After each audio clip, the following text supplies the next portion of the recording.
안녕하세요. GMO 반대 운동과 통곡물 자연식 운동을 하고 있는 원창복입니다. 오늘은 여러분에게 이 먹거리에 관계된 걸 얘기하고 싶은데요. 저는 암과 만성병 등 이 모든 질병의 치유는 올바른 먹거리에서 형성된다 하는 내용으로 한번 얘기를 하고 싶습니다. 요즘 100세 순명 시대에 건강은 더욱 중요한 의미를 갖고 있죠. 이와 함께 유익한 먹거리에 대한 정보들도 더욱 가치를 가지게 되어 있습니다.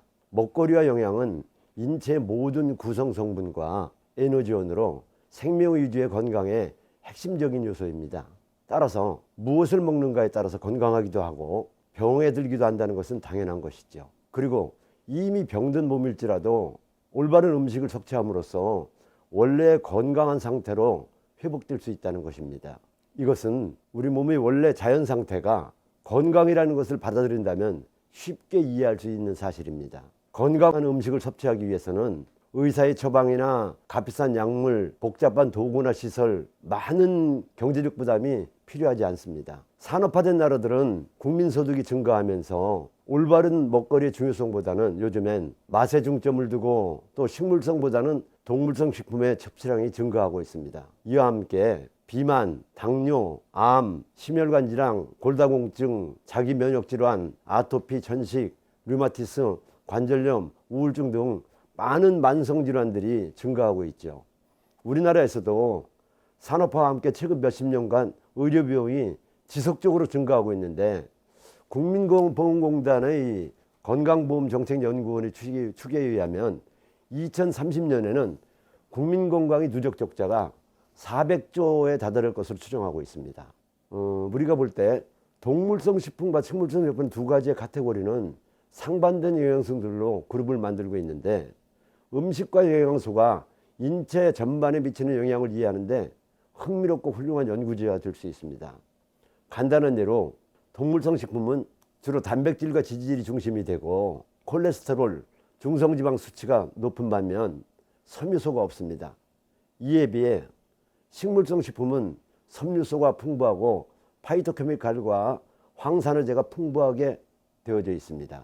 요즘 채식이냐 육식이냐 이런 것 같이 개인의 기호와 관련된 단편적인 논쟁으로 바라보기보다는 건강을 지키기 위한 식생활에 대한 이성적인 논의라는 관점이 더욱 정확할 것입니다. 우리 몸을 구성하고 에너지를 공급하는 것은 식품과 영양이기 때문에 이 두 가지의 비교 인식은 더욱 중요합니다. 저는 과도한 육류 섭취는 과잉 영양, 포화지방, 콜레스테롤 등으로 인하여 결국 다양한 질병으로 이어지곤 한다. 물론 채식 위주의 생활만 강조하는 것은 아닙니다. 단 과도한 육류 섭취가 다양한 질병의 원인이 될 수 있다는 것입니다. 오늘은 영양과 식품 그리고 건강과 관계된 우리 몸에 있는 여러 가지 이 계가 있죠. 골격계, 신경계, 내분기계, 면역계, 소화계, 비뇨계, 호흡계, 생식계 등등 다양한 것들이 있지만 오늘 제가 여러분들과 꼭 얘기하고 싶은 것은 이러한 과학적 연구 보고들 중에서 소화계와 질병에 대한 의견을 제시하고자 합니다. 인체는 50개 넘는 세포가 정상적인 활동을 하기 위하여 대사작용을 하고 있습니다. 세포가 에너지를 생성하기에는 반드시 두 가지가 필요합니다. 그럼 우리 몸에 있는 세포는 어떤 변화를 가져올까요? 보통 세포는 100일이면 100일 정도가 지나면은 완전히 재생이 된다고 생각합니다. 그건 과학적으로 증명된 건데요. 그런데 그 세포를 만드는 구성 성분은 뭐로 생각을 하세요? 바로 우리가 먹는 음식물 자체가 세포의 구성 성분이 되고 있다는 것입니다. 물론 산소라든지 이 공급해주는 다른 것들에 의해서 이루어질 수 있지만은 가장 중요한 것은 우리 몸에 들어가고 있는 음식이라고 하는 겁니다. 즉 3대 영양소라고 하면서 탄수화물, 지방, 단백질 같은 유기물질이 우리 몸속에 공급이 되면 산소가 호흡계를 통해서 인체의 모든 세포에 공급해지고 또 소화계는 심혈관계와 림프계를 경유하여 세포에 유기물질을 공급하고 있습니다. 이 소화기계라고 하는 것은 우리가 먹는 먹거리를 분해하고 흡수하게 하는 기능으로 다양한 소화 우세가 존재합니다. 우리가 먹는 음식물이 잘못된 음식물로 들어갔을 때 어떤 문제가 일어날까요? 여러분들에게 아주 재미난 거를 간단하게 하나 소개를 시켜보는데, 우리 몸에는 미생물의 구조가 세 종류로 구성이 되어 있다고 해요.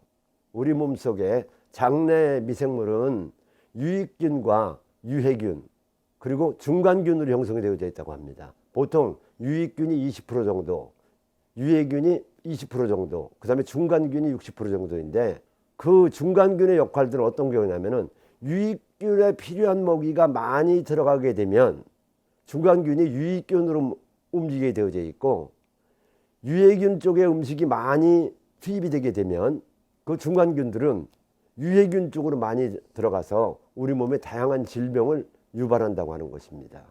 이러한 거를 생각해 볼 때 우리 몸속에 들어가고 있는 먹거리가 얼마나 중요하다 하는 것을 우리는 느껴야 됩니다. 그럼 모든 질병의 원인 자체도 이 먹거리의 기본이 첫 번째가 아닐까라고 저는 생각을 해요. 우리가 먹는 것이 우리 세포를 만들고 나를 형성하는 것이거든요. 그럼 우리는 건강한 신체를 구성하고 내가 지금 모든 암이나 모든 만성병에서 치유하기 위해서는 어떤 먹거리들을 중심으로 먹어야 되는가, 저는 그 얘기를 간단하게 하면서 오늘의 내용을 마치고자 합니다. 첫 번째는 주식으로서의 통곡물 섭취가 매우 중요하다고 생각을 합니다. 인체에 필요한 영양류와 섬유소의 대부분은 현미, 통밀, 통보리, 콩, 이런 다양한 곡류를 올바로 섭취할 때 건강한 먹거리를 얻을 수 있는 겁니다. 배아에는 3대 영양소만 있는 것이 아니라 우리 몸에 필요한 미네랄 성분이 충분히 포함되어 있기 때문에 이 반드시 필요한 것입니다. 질병의 대부분은 마그네슘 섭취의 부족, 아연 섭취의 부족, 이런 것과 같이 미네랄 섭취의 부족으로 만들어지는 것이 대다수입니다. 또한 껍질을 지하는 이 섬유질은 배변 활동에 굉장히 도움을 주게 되고 모든 유익균의 중요한 먹이가 되게 됩니다. 과도하게 정제된 곡물이나 가공식품은 지나친 분해로 인해 소화기 내에서 흡수율을 과도하게 높여서 탄수화물 중독의 원인이 되어 오히려 혈당을 높이고 우리 몸에 필요한 미네랄 성분 부족으로 세포에 치명적인 결함을 불러올 수 있게 하기 때문입니다. 암이나 기타 만성병으로 고생하는 사람들에게 세포 구성 성분을 만드는데 필요한 물질이 잘못된다면 치명적인 작용이 될 수 있다고 하는 겁니다. 둘째는 가공식품의 섭취를 최소화해야 합니다. 이 가공식품의 대부분은 수입물로 만들어지는데 이 식품들의 대부분이 GMO 식품과 MS는 화학 첨가물로 만들어져 있습니다. MSG는 대부분 화학 원료에서 합성한, 석유 원료에서 합성한 것이죠. 이걸 줄인다고 하는 걸 간단하게 말씀을 드리고, 셋째는 육류의 섭취는 전체 먹는 음식물 중에 15% 이내로 줄이는 것이 좋습니다. 육류는 단백질의 공급원이지만 지나친 지용성 단백질 섭취는 세포 내에서 분해되지 못하고 지방으로 쌓이게 됩니다.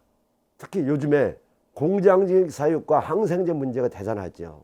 만약에 육류를 섭취한다면 자연농업에 의한 무항생제 육류를 섭취하는 것이 가장 좋다고 추천합니다. 지금까지 드렸던 모든 말씀 중에서 동곡물이나 자연식이나 모든 가공식품이나 이런 것들 줄일 때 꼭 알아두셔야 할 것은 모든 음식의 재료가 유기농이나 자연농이나 최소한 무농약 이상의 것들을 꼭 섭취하도록 저는 권유를 드리고 싶습니다.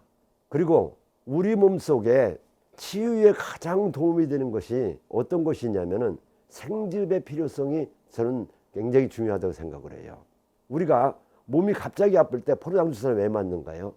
혈액 속에 빠른 양의 포도당을 공급해 갖고 세포 내에 탄소 화합이 잘 이루어질 수 있도록, 미토콘드리아 내에서의 작용이 잘 이루어질 수 있도록 하는 것이 영양공급을 빨리 하기 위한 것처럼 생즙도 우리 몸속의 흡수율을 최대한으로 빠르게 해가지고 혈액 속에 빠른 거에 생즙에 하는 치유의 효과에 관계되는 성분들을 넣어주고 있다고 하는 겁니다. 이 올바른 치유를 위해서 저는 주식은 통곡물 중심으로, 그리고 가공식품을 절대로 줄이고 가능하면 꾸준하게 밀순 등 생즙을 섭취하는 그런 식습관을 가질 때 치유가 이루어질 때 생각을 합니다.